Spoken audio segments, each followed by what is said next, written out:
Welcome to the Untold Tales Audio Anthology's Encore presentation. Written by Dr. Jeffrey A. Robinson and narrated by Melissa Del Toro Schaffner. A failure to communicate. Dr. Jeremy Stokes, the president's science advisor, waited until his escort opened the door and announced him before he entered the Oval Office. At 32, he was the youngest person to ever fill this position. Nervously, holding his heavy leather briefcase, he waited until the Secret Service agent left before he opened it. As Jeremy reached into the briefcase, the president rose and offered his hand. "Dr. Stokes, I'm sorry to keep you waiting. I know you said it was important, but I had to finish another call. Please, have a seat and tell me what's so urgent." Jeremy shook President Donald Griffith's hand, without saying a word, and removed a large stack of photographs from the briefcase. Handing them to the president, he sat in the plush chair on the other side of Griffith's large desk. "Mr. President, what you're looking at is an object detected more than a year ago by the Hubble 2 telescope in lunar orbit as part of NASA's Star Watch project to scan for potentially dangerous killer asteroids. Two unusual aspects of this object attracted our attention to it: its size and trajectory. While it's only about a mile across, it was headed toward our solar system at an incredible speed. It was approaching our sun from interstellar space and is not a re-entrant object like a comet. The second strange thing about the object is that it was radiating a strong electromagnetic signature, which was later identified as akin to Cherenkov radiation." "Cherenkov," said Griffith, as he leaned forward to examine the revealing photo. "What's that?" Jeremy smiled and said, "Cherenkov radiation is energy that's emitted when a particle moves faster than the speed of light in a given medium." "But I thought that was impossible. Moving faster than the speed of light?" said the president. "No," grimaced Jeremy slightly. "Actually, it is sometimes possible. For instance, it's common in water-moderated nuclear reactors. You see, neutrons from nuclear fission move faster than the speed of light in water because light travels slower in water. When the particles slow down, they emit photons, and Cherenkov radiation manifests itself as a deep blue glow." "So, if this phenomenon is common, what's unusual about this object?" Jeremy sighed. "Because Cherenkov radiation is theoretically impossible in free space. Such radiation would indicate superluminal speed of some sort." The president furrowed his brow. "That means this object might be traveling faster than the speed of light. This phenomenon may be evidence of an extraterrestrial spacecraft." President Griffith's eyes grew wide, and he examined the photograph again. Frowning, he asked, "Why wasn't I notified of this immediately? You say this was discovered more than a year ago?" "Sir, the Star Watch program tracks many thousands of objects. This one wasn't approaching Earth, so it wasn't considered a threat by Star Watch protocols. Technicians logged and recorded the unusual luminal properties, but didn't analyze or review them until yesterday morning, when something unusual happened." "What was that?" asked Griffith. "The object stopped." "Stopped?"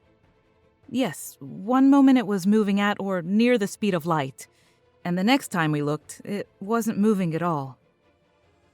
Pulling out a chart, Jeremy pushed it toward the president. "This is the object's course as it approached the solar system. Here," said Jeremy, pointing to a line on the table of numbers, "is where its relative velocity to the sun went to zero." Leaning back, Jeremy continued, "We now have evidence that the object is under some sort of powered flight. It can apparently change its speed and direction, even though there's been no sign of rockets or propulsion systems." "So?" asked Griffith. "What's it doing now?" Jeremy looked disappointed. Nothing, sir. It's not doing anything. The object's been motionless for 2 days." Handing the meaningless chart of numbers back to his science advisor, Griffith asked, "So, what are your recommendations? What should we do?" "Nothing, sir. There's nothing we can do right now. Basically, it's parked itself about 5.6 billion miles from the sun. That's about twice the orbit of Neptune. All we can do is watch. We don't have any probes nearby and nothing can reach it in a reasonable amount of time. I just thought you should know." The president looked at the photos again and then handed the entire packet back to Jeremy. "Fine. Keep me informed of any changes and let me know if you come up with any recommended actions." Jeremy nodded politely, took the materials and returned them to his briefcase. Turning toward the door, he knocked once.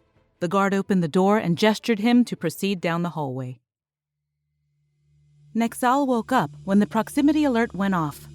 He hurriedly shut off the noisy alarm, sat up, and looked around. "Damn," he thought.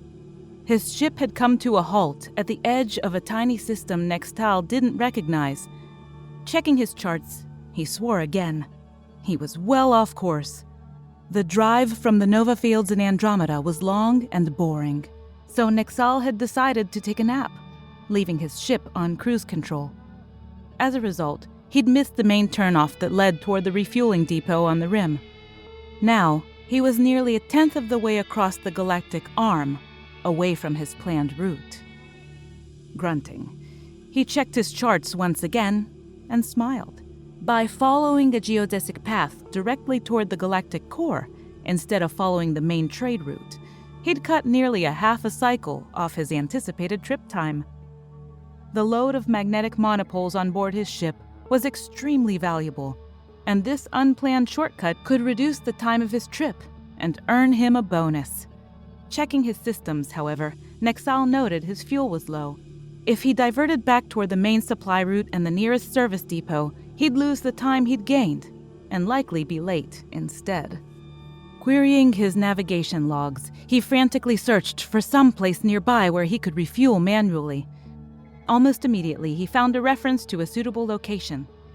Checking quickly, he found out his luck was turning out to be pretty good after all.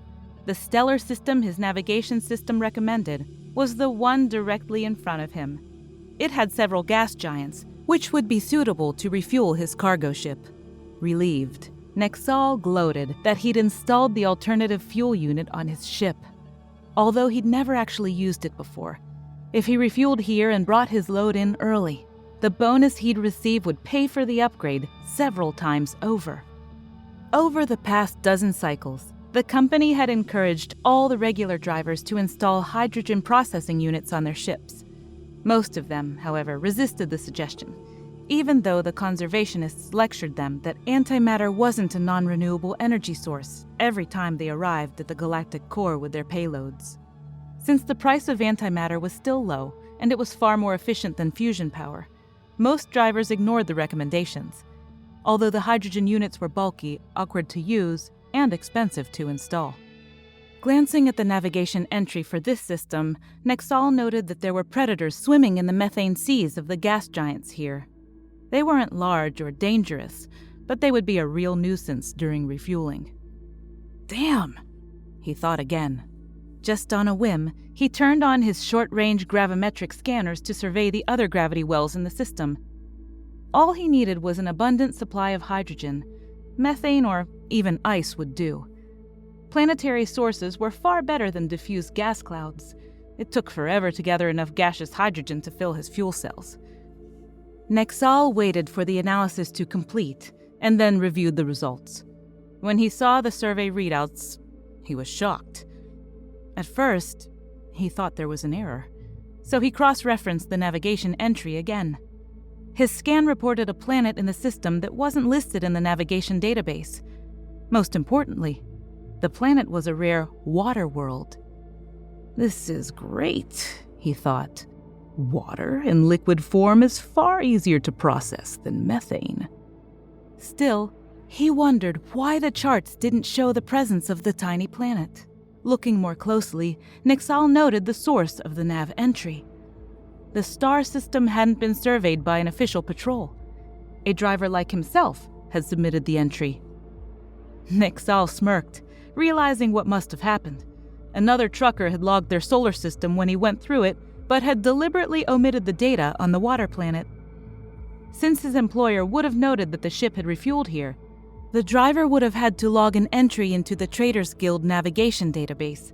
However, The driver must have decided to keep the water world a secret so he could use it as his own private refueling station on the long runs out here to the rim. Since the system was so remote, no one else had noticed. The date on the entry showed it had been logged only 10 cycles ago. While that was quite recent, it still corresponded to more than 5,000 orbits of this tiny planet around its star.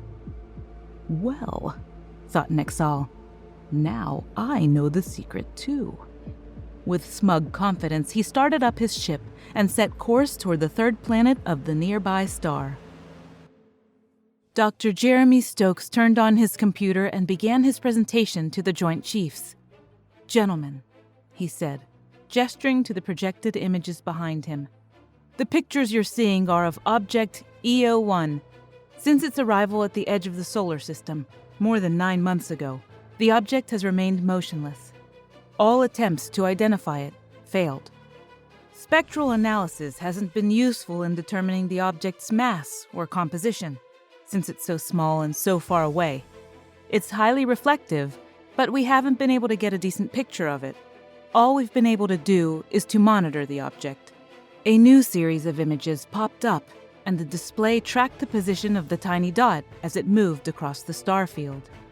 As your briefing materials explain, the object started moving 3 days ago.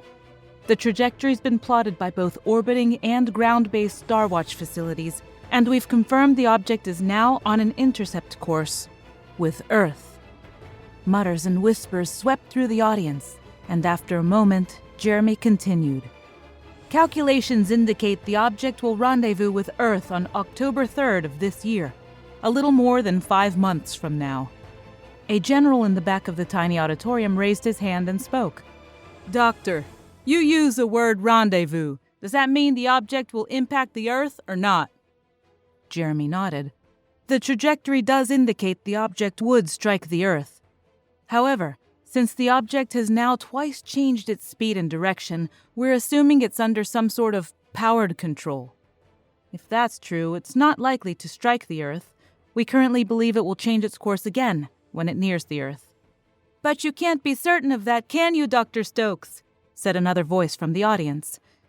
"No, sir. We are, of course, continuing with Starwatch protocols just in case this object does collide with the Earth." The same voice called out again. "If it doesn't change its course, where will it impact the Earth and how much damage would it do?" Jeremy answered, "While we don't know the object's mass, we estimate that it's more than a mile across and would impact somewhere in the Pacific Ocean. If it does strike the Earth, its effect would be devastating. However, we have considerable time to evaluate our options. 5 months gives us some time to prepare." "Dr. Stokes," asked the first general, "you stated this object is under powered flight. Does that mean you're saying you think it's a ship belonging to an alien intelligence?" "Personally, sir, I do. However, there's no evidence to that effect, other than its ability to move. We're hailing it constantly in every way we can, and have transmitted every message we can think of using radio waves, light, even modulated X-rays. However, we haven't been able to solicit any response from the object." "Maybe it's an automated probe then," someone suggested. Jeremy nodded. "We've considered that. Some researchers feel we may be dealing with an alien ship without any intelligence. We'll just have to wait and see." "Can't we send out a probe to investigate it more closely?" asked the President's Chief of Staff. "Yes, sir. When the probe was first discovered, 9 months ago, we began designing such a mission. A launch of a planetary survey probe, which was originally scheduled to go to Saturn, will be rerouted to object EO1 instead. The probe has been reprogrammed and will be ready for launch in 4 weeks. It will take 2.5 months to reach the object if it maintains its current trajectory." Jeremy stopped talking and waited for more questions. Several of the attendees whispered to one another. Finally, the chairman of the Joint Chiefs stood and addressed him. "Thank you, Dr. Stokes.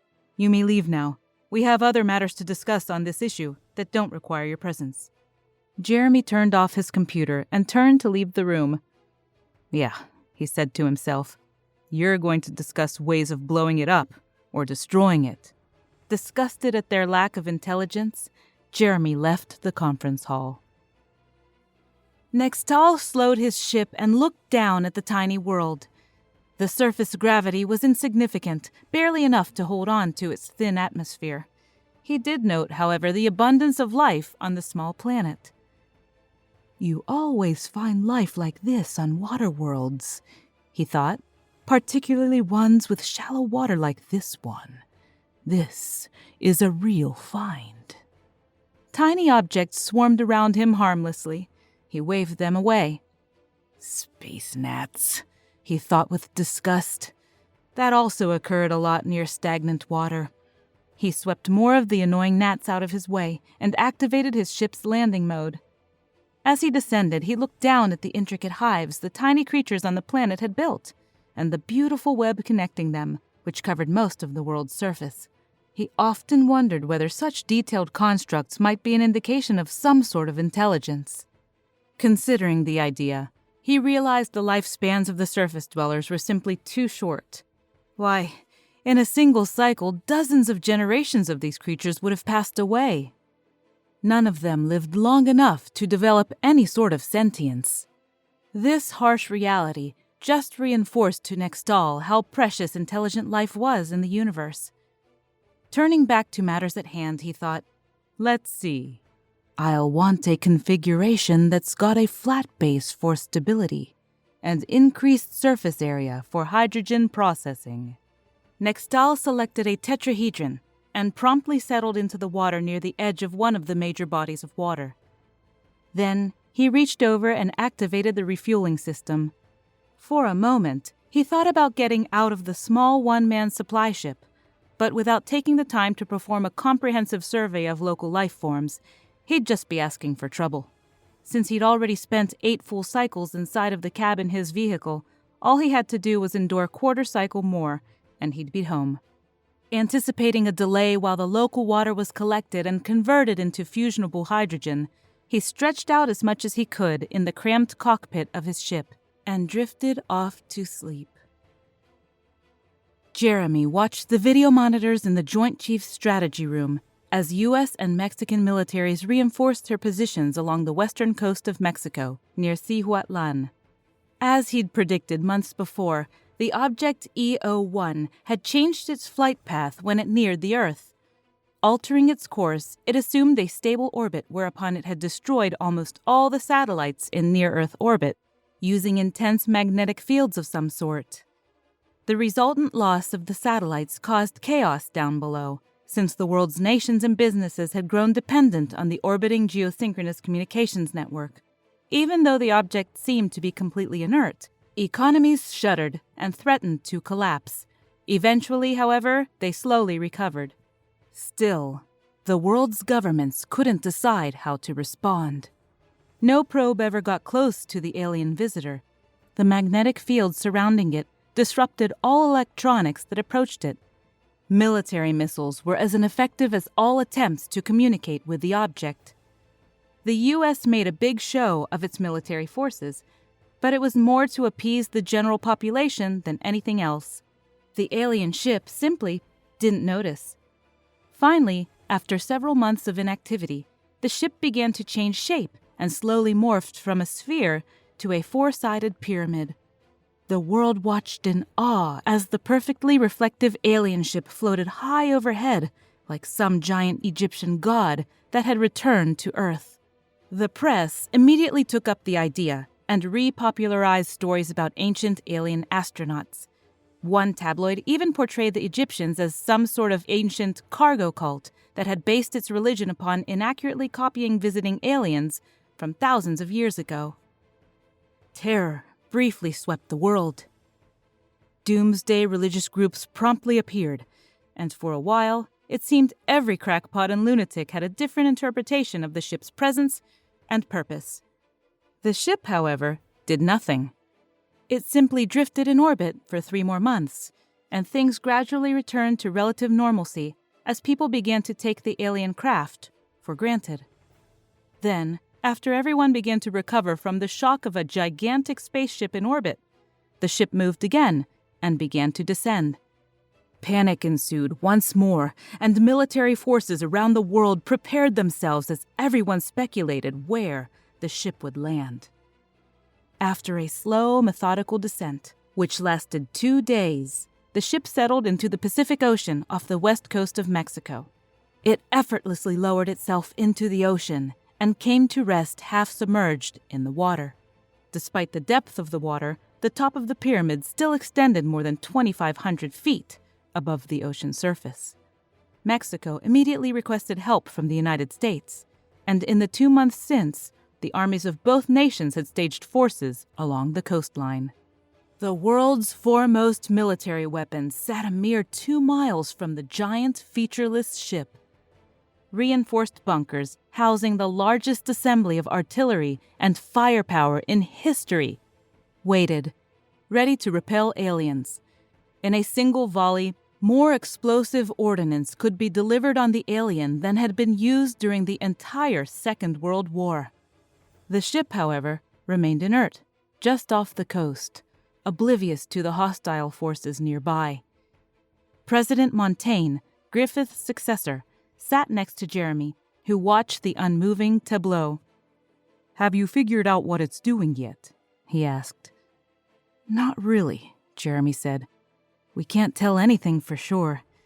It's no longer emitting strong magnetic fields like it did when it descended, and there's still no evidence of the propulsion system it used to land. The only unusual features we've noted are unusual oxygen readings near the object. They're much higher than normal." "What does that mean?"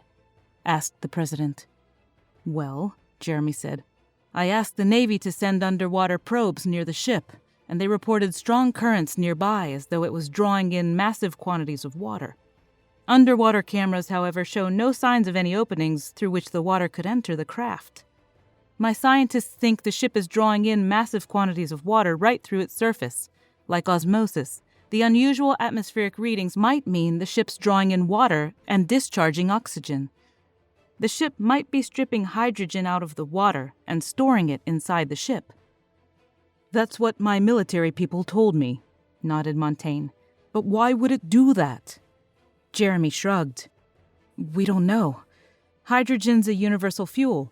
It can produce energy chemically through oxidation or as the result of controlled thermonuclear fusion." "How much hydrogen is the ship collecting?" "Massive amounts," Jeremy replied. "Cubic miles of the stuff. If it was compressed into solid form, we can't figure out how it can store that much hydrogen in such a small volume." The president squinted at Jeremy. "My advisors tell me that all the hydrogen could create a hydrogen bomb large enough to split the planet apart. Is that correct, Dr. Stokes?" Jeremy grimaced. "Yes, sir. But if it was hostile, it could have destroyed the planet from orbit. You saw how easily it destroyed all our orbital military installations. It wouldn't need to come here to the surface to do the same to us." Pausing, Jeremy folded his hands. "You know, there's another possibility we'd considered earlier but disregarded. Since there's been no evidence of intelligence, however, it may be a viable possibility." Intrigued, the president waited for Jeremy to continue. "What if this thing isn't a ship or a probe, but rather a life form?" Jeremy asked. "What, you mean a living creature?" "Sure," said Jeremy. "Why not? The universe is a big place. Who's to say whether different life forms might not evolve that could travel between the stars? Maybe this is just a huge spacefaring creature that's come here to feed." "You mean it's come here to eat us?" asked President Montaigne. No, I don't mean us. What if this creature eats hydrogen, and as it travels across the stars, it stops when it finds a nice food supply?" "But look at it," said the president. "It's obviously a ship. What else could it be?" "Actually, maybe it's not a ship at all. What if the entire thing is a giant creature? What if it assumes one form in space and another on a planet's surface? We have species that change their form. Maybe not as dramatically, but they adapt to different environments. Maybe this is the same sort of thing on a much larger scale." "But wouldn't something like that have to be intelligent?" "Why?" shrugged Jeremy. "Size doesn't necessarily imply intelligence. Giant redwood trees, elephants, and whales are much bigger than humans. Are trees intelligent or sentient?" This thing could simply be a large, mindless, spacefaring animal that wanders around, searching for food. The president mulled over this silently. "There's only one problem that worries me," said Jeremy. "If a creature wanders around and finally finds a nice source of food, what does it do?" "It stays, doesn't it?" suggested the president. Jeremy nodded. "Yes, and like other life forms, one of the reasons it feeds and stays is so it can reproduce." "You mean it could breed? It could make more things like itself?" "Yes, sir. That's what living things do." "But that'd be disastrous. What if there were dozens, hundreds of these things? They're so huge they could crush entire cities without even noticing. What could we do?" Jeremy smiled. "Well, if you have a large animal that takes up residence in your home and decides to stay, you only have two real options. You can give up your home, or make it so uncomfortable it decides to leave." Jeremy and President Montaigne turned back to the monitors, and each of them began imagining a variety of different scenarios to find out if they were right. Nextal had barely fallen asleep when the ship's alarm sounded again. Shaking himself awake, he looked at the ship's monitors and realized what was wrong. The refueling was only about 3/4 complete. But he was under attack. There were swarms of tiny creatures crawling all over the surface of his ship and buzzing about. Moreover, they seemed quite hostile. Tiny explosions burst around him. Even through the hull, the intense bursts of magnetism stung him. "Damn," he thought, "I hate insects. That's the problem with water worlds like this. They're breeding grounds for these nasty, crawling creatures." The very thought made him shudder. Reaching through the hull, he brushed away the closest ones crawling nearby, and then turned to the ones stinging him. Most of the attacks were from under the water, where the ship's magnetic fields were weakened, and where he had been drawing in water for fuel processing. Nextal terminated the refueling process and checked the status of his energy cells. All the hydrogen he'd collected had already been converted directly to energy and stored in his ship's interior magnetic field storage cells. With more than adequate power reserves, he immediately lifted out of the water. At first, he looked around for another place nearby to finish refueling, but the insects redoubled their assault. Flying bugs flew at him from all sides. Nextal swatted at them, but they moved too quickly, and the swarm around him thickened. Finally, he reconfigured the ship for space travel, morphed the ship back to its spherical form, and rose out of the atmosphere. Surprisingly, the insects followed and kept on stinging him. "Oh shit," he thought. "Flyers!" This was serious. Regulations required him to report hives of flying insects. If they could fly far enough, flyers could leave the gravity wells of their hives and infest other worlds where they would become a real hazard. He remembered an infestation 100 cycles ago which caused a lot of problems. Before the hives were eradicated, several people were actually killed. He thought briefly about eradicating some of the nearby hives, but decided he might just stir them up more. Checking his fuel reserves again, Nextal decided he didn't need to stay any longer. He already had more than enough to finish his trip. Activating his main drive, he set a course for the galactic core and quickly transitioned to faster-than-light drive. Steering manually, he wove through the uncharted star systems in his path and daydreamed about how he'd spend his bonus. Jeremy Stokes bowed low as President Montaigne lowered the ribbon and medal over his head. Then, the president shook his hand, and together they turned to face the photographers who recorded the moment for posterity. At 47, Stokes looked quite distinguished. Even with graying hair, he still radiated an aura of youthful energy. As the ceremony finished, his escorts hustled him to a podium arrayed with microphones so that the press could interrogate him. Flashes from dozens of digital cameras blinded him briefly as he resisted the urge to raise his hand to shield his eyes. Finally, the onslaught of strobes lessened, and someone shouted a question. How do you feel about being awarded the highest decoration given to a civilian for your efforts in driving away the space alien?" shouted someone. "It's a great honor and privilege," he answered. "But I was only doing my job." "Weren't you the one who first came up with the idea that the ship was just a dumb space beast which came to Earth to feed? And weren't you the one who proposed the strategy that finally made it leave?" "Yes, but it was President Montaigne's leadership which rallied the world's nations to drive the beast away. Is it true you're being considered for a Nobel Prize for saving the Earth?" Jeremy laughed. "No, that's the first time I've heard that one." One eager reporter waved her hand excitedly until Jeremy pointed at her. "Dr. Stokes, how sure are you, now that everything's over, that the alien really wasn't intelligent?" "Very certain," said Stokes. "Never once did the alien make any effort to communicate. Not once did it react with anything beyond simple, conditioned response. It came when it found food, and it left when it experienced pain. Any intelligent life form would have recognized us as another intelligent civilization, and would have attempted to establish communication between our two races. It would have at least investigated us to find out more about us. The alien was simply a large, dumb creature that came to feed, and learned that it had better go elsewhere instead." People across the room cheered enthusiastically. As the din faded, someone shouted, "What will be done now with the new weapons you helped to develop to drive the space beast away?" Clearing his throat, Jeremy said, "All of the non-ferrous smart missiles, the antimatter particle beams, and tactical neutron bombs have either been destroyed or placed in United Nations arsenal. The UN has proscribed the weapons and banned them under revisions to the revised Geneva Convention. All UN Charter members have ratified these accords, and no nation need fear that these weapons will ever be used in war." "What are your plans now, Dr. Stokes?" one last reporter asked. "I plan on retiring as science advisor. I've served under 4 administrations now, twice under President Griffith and twice under President Montaigne.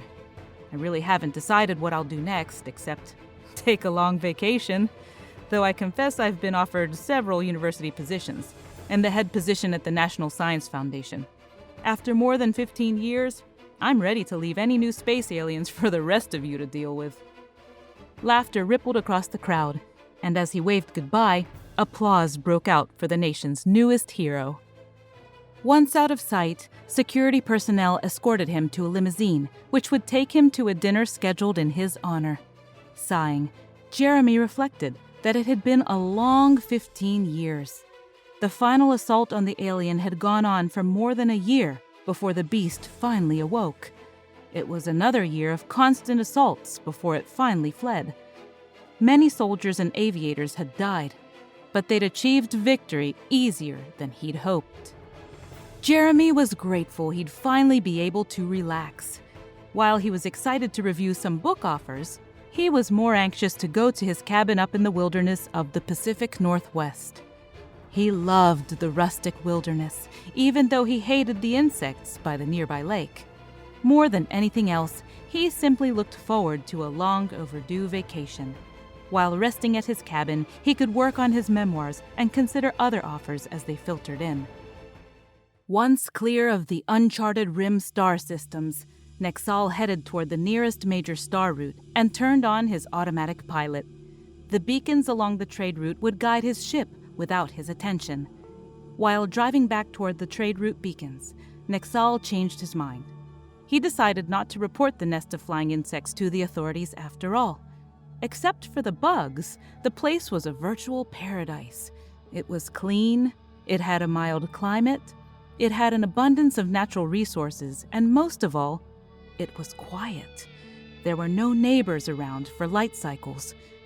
If he reported it, the authorities would clean up the nests, and soon everybody would know about the place. Besides, he thought, I'm overdue for a vacation. After my next run carrying magnetic monopoles from the Andromeda Nova fields, I'll make arrangements to meet my wives there, and we can all enjoy the beautiful scenery as a family. Still, he thought, there's the problem of those stinging insects. Mulling over the problem, he made a magnetic shrug. Heck, All I have to do is stop by a merchant when I drop off my load and purchase one of those bug bombs, the kind you can set off and come back later when all the insects are dead. Yeah, he said to himself, I'll just drop off one on my next outbound trip and meet my family there on my way back.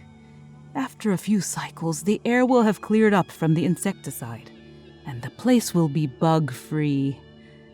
I'll garner another bonus and grab a nice family vacation in the process.